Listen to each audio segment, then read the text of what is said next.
This is a potential bombshell, and Pfizer better buckle up because this could start to become a contagion for Pfizer. And I really think that we're starting to see a change. I think we're starting to see, in fact, now you're starting to see some mainstream media outlets even begin to cover this question about Pfizer. But here is what's going on in Thailand right now. So do you remember a few weeks ago when the princess of Thailand suddenly collapsed? Just days after. Now, we covered this in the newsletter. We didn't get a chance to cover it here on the show, I think because it was during the holiday time and we were off at the time. Anyway, she's still in a coma to this day. Okay, this happened about 3 weeks ago.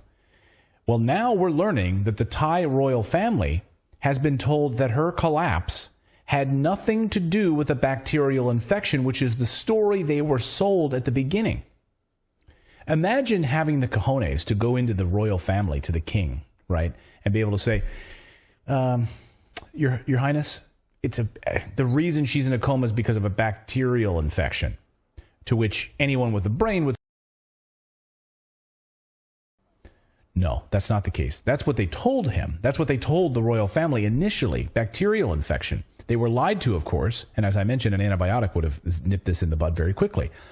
But instead, according to reports, she's most likely affected, most likely a victim. That's right. The report comes to us from sources living in Thailand, and a new interview that a Thai doctor, Dr. Sukaret Bhaktadi, he sat down with Pascal Najati in an interview presented by journalist Taylor Hudak.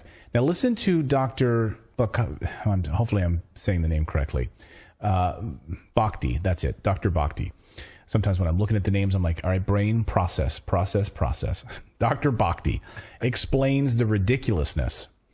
So he explains the ridiculousness of the story of the bacterial infection that was told to the royal family about what happened to the princess in the coma. Listen to him set this up, and then we'll get to more on this. Watch. One daughter of the present king, Ram X, collapsed and is in coma.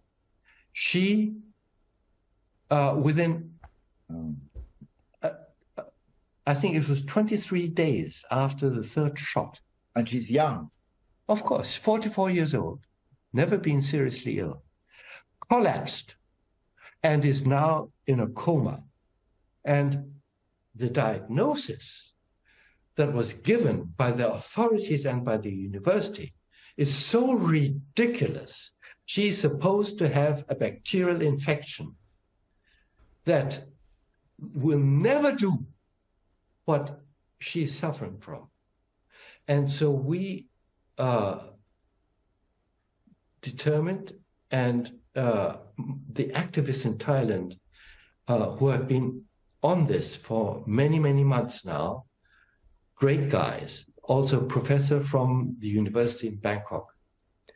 He's gotten in touch with the royal family, and we are sending information to the royal family to alert them to the fact that in all probability, the princess is suffering as a victim of this.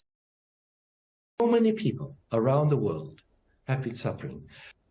So now, Dr. Bhakti explains that he was called to go in front of the king. You're going to hear the moment that he broke the news to the Thai officials about the Pfizer vaccine and the cover-up as a result of this meeting.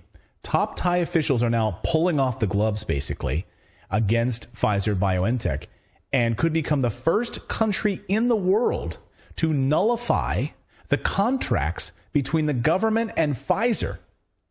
Listen to what Dr. Bhakti explains, meeting with these Thai officials, and just can you picture yourself in this room when he's explaining to these people who've never heard this information before because they were lied to about it and it was suppressed. And then they push their chairs back and they stand right there and say to him, we're going to take action on this. Watch this. This is amazing.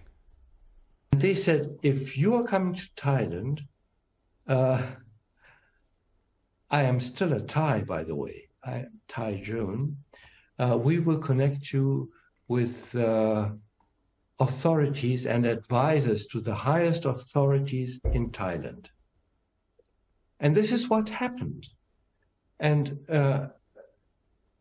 so I had the opportunity, the first opportunity in 3 years, to talk to the top advisors of a government in any country. And it was very, very impressive.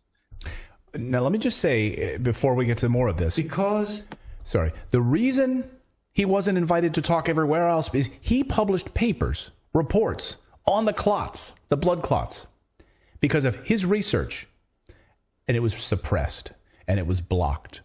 So the only country that now wants to sit down with him and hear from him is Thailand.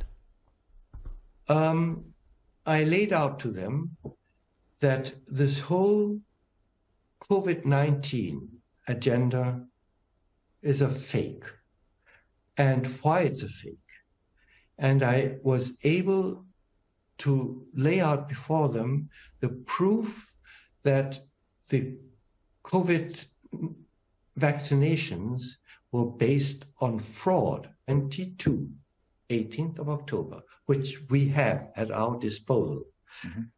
The EMA declared officially that safety pharmacological studies were never performed, never, and they were never deemed necessary. So now we have it. And when I told the Thais this, you know, guys, they jumped up. They jumped up in the room.